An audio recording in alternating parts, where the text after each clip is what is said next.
Rainbow Six Siege is kicking off year 2 of its reign with the launch of Velvet Shell, a new DLC that brings 2 new operators, a new map, and a host of game updates.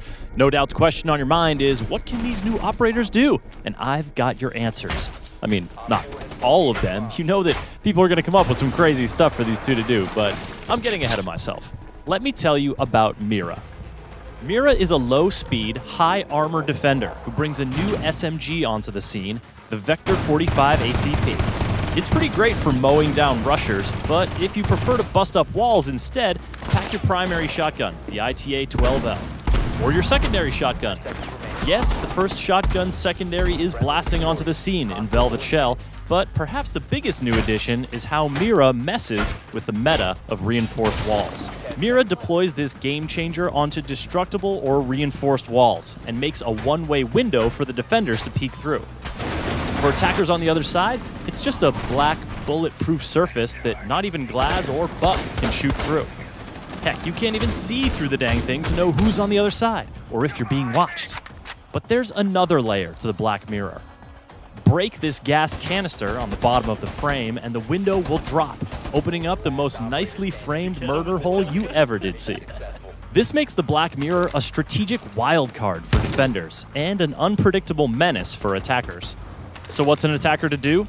Hibana can blow it up, no sweat. And of course Thermite can too, but that seems real risky, if you ask me.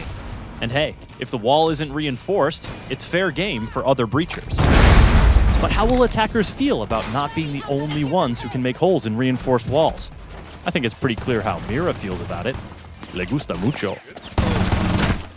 So what about the new attacker? Say hello to Jackal, a medium speed, medium armor kind of guy who has 3 primary weapon options. An assault rifle, an SMG, and a shotgun. Jackal is a tracker. He sports the Inox. Infiltrate the building, activate your inoculars, and voila! All of your enemies' roamings are revealed. Unless it's Kavera and she was silent stepping. The hotter the color temperature of the footprints, the more recent they are. So if you see some red hot boot prints, you better get your gun ready and hello there! Nice to see ya. But even cold tracks are enough for Jackal to scan. And once you scan an enemy's prints, their position is revealed to your whole team. Then it's kind of like they get camera scanned a few times over the next minute or so. But there's no camera for them to shoot to make the pinging stop. Roaming gets a lot riskier with Jackal on the scene. And speaking of scenes, the map you've been seeing this all play out on is called Coastline. Attackers spawn out near the pool, down by the ruins, or in front by the sports car that they will no doubt treat with the utmost care and respect. The 2-story Party Palace has a number of colorful bars that should help with room callouts and is organized around a central courtyard that defenders can traverse without being marked. Just be sure to watch out for repelling attackers. Velvet Shell will also be delivering some fresh new weapon skins, an elite set for Rook, and a slew of UI and menu updates to get year 2 started on the right foot. You must recover the diffuser.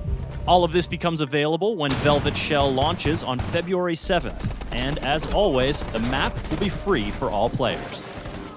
The new operators will be unlocked for Year 2 Season Pass owners on the 7th for a week of exclusive use, after which they will be purchasable with Renown or R6 credits.